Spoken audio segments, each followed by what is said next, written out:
is important for the continuation of our human existence?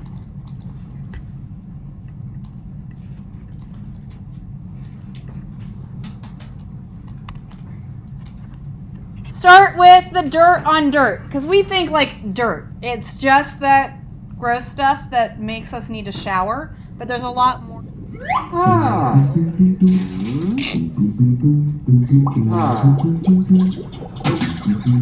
Oh, thank you.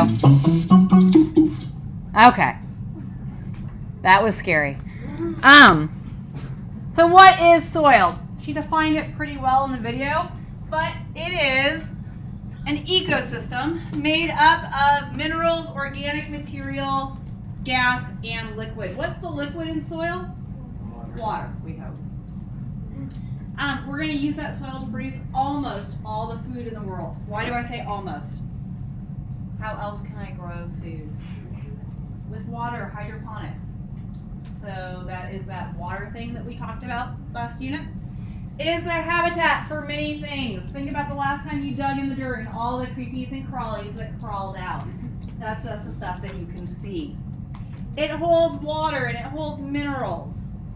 It filters and purifies water. When the water district was here, they talked about the fact that we're recharging our aquifers by putting the water from the reclamation systems on the stream beds, and then it percolates through the soil down into our aquifers. As it percolates through, it tends to give up a lot of the impurities and pollution, and only the water goes in. It's going to store and transfer heat. Back in the old day, before we had refrigerators, we had root cellars, where you would go out in your yard and dig essentially a hole, and in that hole you put anything that you can, anything that you wanted to kind of refrigerate, like your potatoes and your tomatoes and stuff. And you did that because in the ground, in the dirt, that temperature stays constant. It's not going to freeze, it's not going to get too hot. It allowed us to kind of keep our food for longer than we'd be able to do up in our houses. And it is part of the lithosphere. The lithosphere is the outer part of our planet. For those of you who haven't had earth science since like 6th grade, we are going to have at some point a little earth science refresher, because you need to know about plate tectonics and stuff, but that'll be at a later date. So what determines your soil? The first thing is the parent material. The parent material is what eroded, what broke down to make your soil. If it was sandstone, your soil is going to be sandy. If it was volcanic eruption, lava, your soil is going to be kind of black and gritty and have a lot of phosphorus in it. So depending on where the soil originated is going to determine what the soil is made of. Climate. Your soil is not going to develop really well in cold temperatures. It doesn't develop below freezing. This is why we don't have things growing in Antarctica other than the fact that it's covered in ice. It's why we don't have things growing at the very tops of our mountains, because it's so cold that we don't get soil produced. Topography we're going to look at in a second with a picture. The organisms that are in the soil are going to determine how well our soil mixes, how much oxygen's in our soil, how much poop is in our soil. We want worms, because worms are going to mix the soil and they're going to poop in the soil, and it helps us grow our plants. That's why at places like Lowe's in the Garden Center or Green Thumb, they actually sell worms that you can sprinkle out onto your garden. It helps your garden grow. And time. It takes a lot of time for our rock to break down and become soil. Succession does create fertile soil.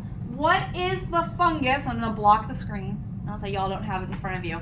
But what is the fungus that breaks rock down into the first thing that looks like soil? Lichen. So the lichen has enzymes that will break down rock and create soil. Once we have a little bit of soil, then we have plants grow. Those plants die and decompose and add nutrients to that soil, and the soil becomes more and more nutrient rich. Here is that idea of slope. So you have your mountain, right? And the rain hits the steep side of the mountain and erosion occurs. So as the rain hits, it's going to run off that mountain. When the water runs off, it will carry soil with it. It'll carry the topsoil, the most nutrient-rich parts of the soil.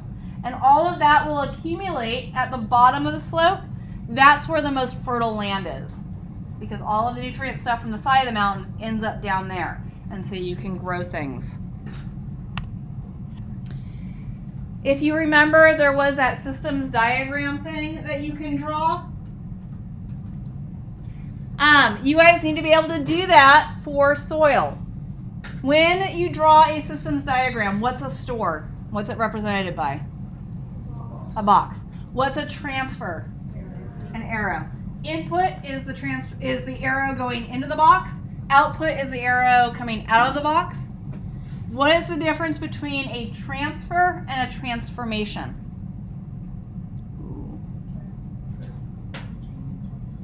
Transformations change.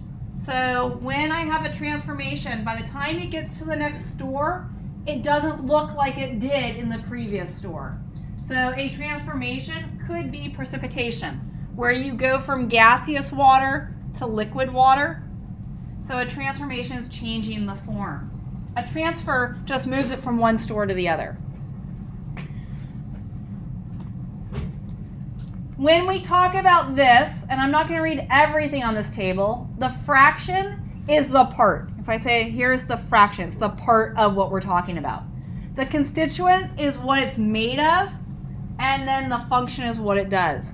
So we are going to have rock particles in our soil, and they're going to be made up of sand and gravel and silt and clay.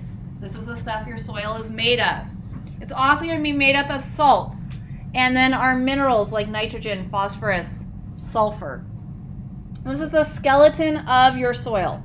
It's what most of your soil is going to be rock particles.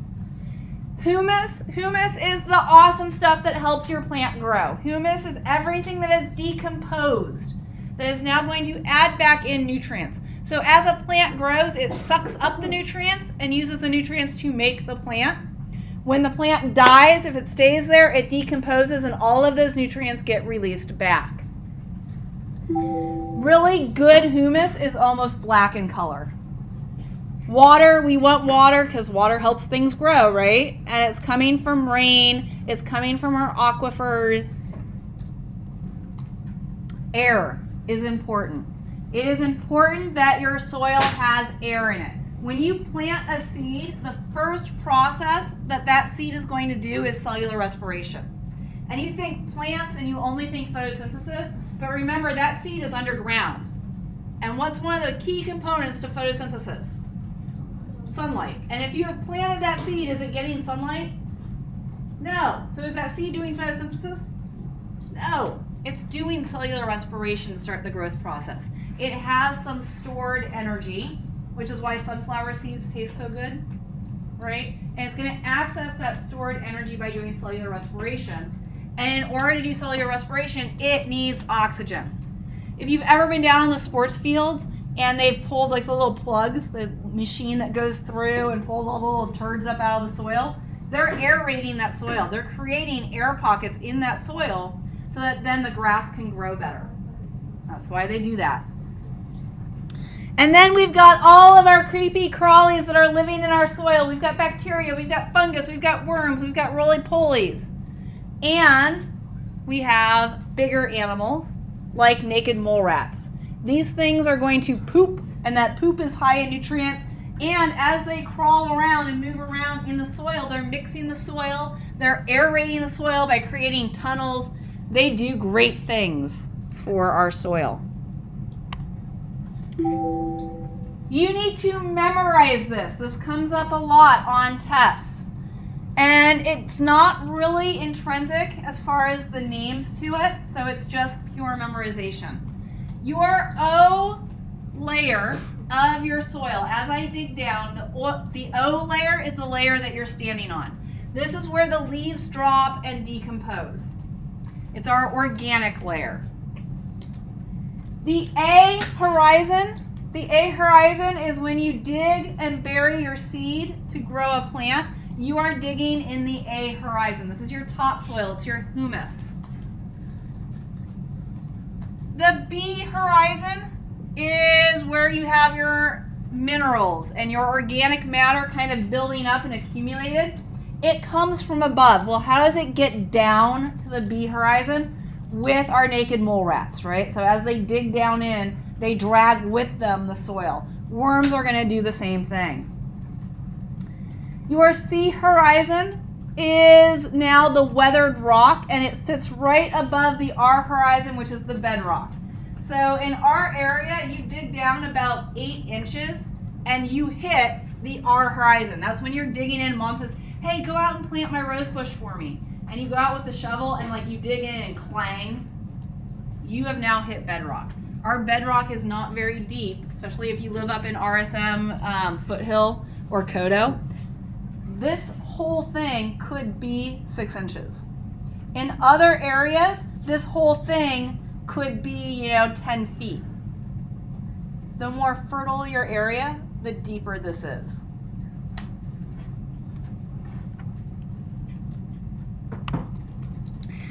This I don't want you to stress over because we're going to do a lab about it. We'll do a worksheet about it. But essentially, I have 3 main components to soil. I have clay, I have sand, and I have silt. And I'm going to talk about what those 3 things are in a second.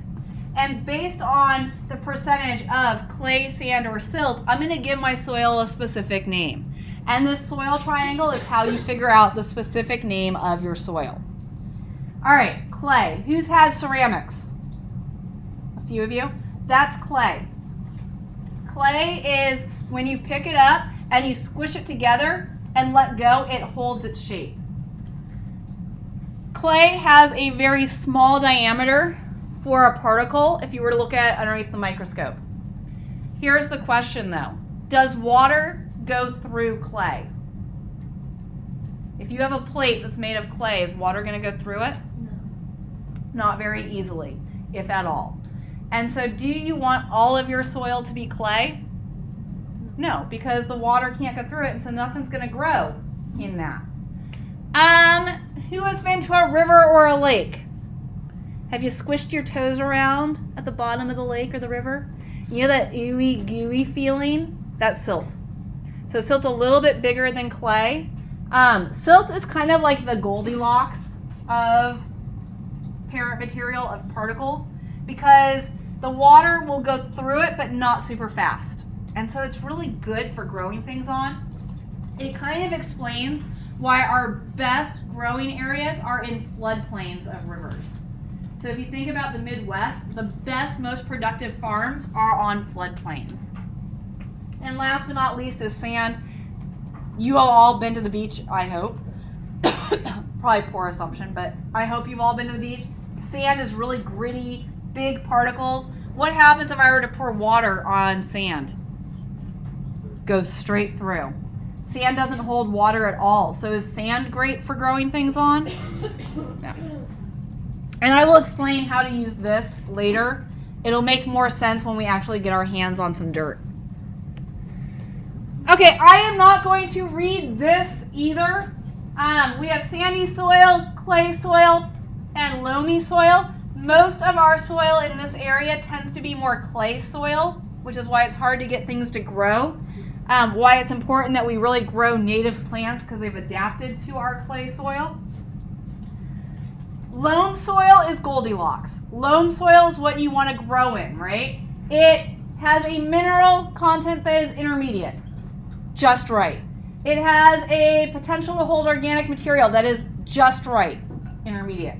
It's good at drainage, but not like super fast, not super slow. It has intermediate air spaces. So when I plant those seeds, they get just the right amount of air. So if you remember nothing else, remember that loamy soil is the Goldilocks of growing food. You all know that reference, right? Goldilocks goes in, 3 bears. Okay. Texture is when you feel it. What does it feel like? And you guys are going to get to feel soil. I know, you are all so excited. You get to play with dirt later on this unit. Porosity is how quickly the water goes through. If you have a high porosity, water goes through the soil really quickly. If you have a low porosity, water kind of hangs out on the top. We want a intermediate porosity. We want the water to be able to go through, but not super fast. The soil chemistry is important. We do need some clay in your soil because clay is important because it has an electrical charge. That electrical charge allows it to hold on to the minerals that the plants need. And we need some acid. We need some base. We need like this good intermediate mix of all of our soil chemistry. We need creepy crawlies. We need fungi and bacteria and protozoas because as the leaves fall on that O horizon, it is this stuff that breaks it down from a leaf back to its components, back to its nutrients. We need our rodents and our earthworms and our snails because they're going to mix the soil, they're going to aerate the soil. So you need creepy crawlies in your garden. Remember that fertile soil is non-renewable. We have what we have, and we got to figure out how to treat it properly. Fertile soil has enough of the 3 key nutrients to promote plant growth. If you were to go buy some Miracle-Gro to make your mom's garden grow better, it's going to have a combination of nitrogen, phosphorus, and potassium. And it's going to be in just the right proportions. As we grow plants and we overcrop, I never let the ground rest. Those plants are stripping these 3 things out of the soil. And if these 3 things are out of the soil, nothing's going to grow unless I artificially recharge it. I'm not going to show this, but it's here. In the long run, to solve this problem, we set up the Economics of Land Degradation Initiative, ELD. We want to find out more. All right, so that's why soil conservation is important. That's what we're doing to kind of wreck it. And that's why we're learning about it. Let's start with the idea of erosion. Back to that 6th grade earth science class. Erosion is going to take soil away. And there's a couple of ways that we do erosion. Wind erosion is essentially you have no vegetation on the ground and the wind blows across it. And as it blows across it, it carries the soil away. So this is the Dust Bowl, for example. The other way that we see it is through landslides, where you have a lot of water and, again, no vegetation to hold the soil in place, and so the soil just washes away. This picture right here is an example of a landslide that occurred in New Zealand, and yes, those are 3 cows stuck up on this kind of now pillar where all of the other soil around it's given way. They rescued those cows by a helicopter. It's kind of cool. This is gullying. Gullying occurs when the water is going to find the path of least resistance to get out to the river or the lake or the ocean, and it creates essentially its own gully through that land. Overgrazing occurs when we put too many animals on too small of a space, and those animals eat up all the vegetation. And again, once the vegetation's gone, now we're kind of prone to erosion. Now, if it rains, the soil goes away. If the wind blows, the soil goes away because there's no roots to hold it. Your APIB approved example is the Sahel region of Africa. In the Sahel region of Africa, your wealth as a man is determined by how many cows you own. Not the health of those cows, but how many cows you own. So I am more wealthy if I own 100 cows, even if they are on the verge of death, than my neighbor who owns 2 really healthy cows. This encouraged people to get more and more livestock, all grazing on the small piece of arable land. They overgrazed it, and then they had drought. So now we've eaten up all the plants, and there hasn't been enough water for new plant growth, and the wind started blowing. And so they lost that non-renewable resource of their soil. Overuse of the land depletes the nutrients on that land, makes the land more prone to erosion. It is positive feedback. The more erosion you have, the less plants you can grow, which then means less roots to hold the soil, which means more soil is lost. This is the main cause of the Dust Bowl. Deforestation is the complete removal of a forest. What states in the United States are doing deforestation? You're living in one of them. So California in the northern area, Oregon and Washington, those areas where we have big, massive forests. This is where we're getting a majority of our lumber from. It's where we're getting a majority of our paper from. We go in, and the most economical way to do this is to cut down every single tree in an area. We've now taken away all of the roots that are holding the soil, so now we're prone to erosion again. In addition, you now have taken away all of the shade. So the surface layers of that soil are warmer. Well, that warmer soil doesn't break down as quick. The temperature of the streams goes up, affects the life that lives there. And last but not least, trees act as carbon sinks. So in the process of doing photosynthesis, trees are taking in carbon dioxide, which is like the of carbon of climate change. And so they're sucking in all of this carbon dioxide. We take away the trees, we take away that potential to kind of regulate climate change. Unsustainable agricultural practices cannot last over long periods of time. Unsustainable agricultural techniques are removal of the crop after harvesting. What that means is I harvest my corn, and typically because I want to grow something on that land again relatively quickly, I take then off all the plants as well, and I replant that land. A more sustainable way of doing this is harvesting my corn and then leaving the plant, the stalk of that corn, to die naturally and decompose. When it decomposes, it puts the nutrients back into the soil. We are not doing that in the United States because our arable land is too valuable to leave what we call fallow. Fallow means that I'm not farming on it. I am growing in rows with no interspatial plants. Guys, we figured out that part of the bee problem is that we are feeding the bees one thing in their diet. Would you guys do well if you ate only one thing every day for your entire life? You only get cornflakes and nothing else? That's what we're doing to our bees. You go to the Midwest, you go to Indiana, and you drive through that state, and the only thing being grown is corn, which means our bees are eating only corn. We can fix that by growing interspatial plants so that, the bee has a choice between corn and a daisy, and they get to vary their diet because in the rows between the corn, we are growing something else. We have an excessive use of pesticides, which are killing indiscriminately. We've talked about bad irrigation practices. And last but not least, monoculture. Monoculture is growing the same thing. Again, you drive across Illinois or Indiana and all they're growing is corn.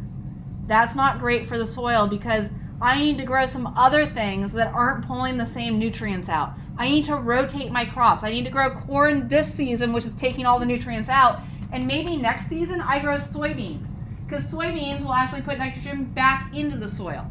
I need to rotate what I'm growing. Last thing I want to talk about today is this idea of urbanization. Beginning in about the 1900s, the Industrial Revolution, we have urbanized our cities. We have decided that I would rather live in a city than live on a farm. And as we've urbanized our cities, we have now paved over arable land. Land that we used to farm on. The city and suburbs of Chicago, all of that used to be farmland. The city of Irvine, most of it used to be farmland. And we have now built our homes on it. So that little eighth of an apple is getting smaller and smaller. In 1900, 2 out of 10 people lived in the city. By 2010, 5 out of 10 people on the planet lived in a city. That's a huge increase. In addition to losing urban arable land, our big concern is climate change. How many of you guys drove in a car to school today? How many of you guys have a commute longer than 5 minutes? 10 minutes? 15 minutes? Right? All of that leads to increased fossil fuel use. All of that leads to increased gases in the atmosphere from your tailpipe, which leads to climate change. Especially in cities like Los Angeles, people have long commute times. The city of Mission Viejo is super expensive to live in. Let me tell you, our new teachers, like Ms. Kozik next door, who's just starting her life, she can't afford to buy here in Mission Viejo. That pushes her out further and further to where the cheap homes are, like Elsinore, Corona, well, she's not living in Lancaster, but people who like work in downtown LA live in Lancaster and commute 2 hours a day. Why? They can get a 4-bedroom home for the same price that you could get a 2-bedroom condo here for. And so as we push out, our commutes get longer and our impact on climate change gets more intense. And cities like Los Angeles are not designed for carpooling because your workplaces are so spread out that you can't carpool with someone who doesn't work in the same building that you do. Because you can't like get out of the car and walk to work.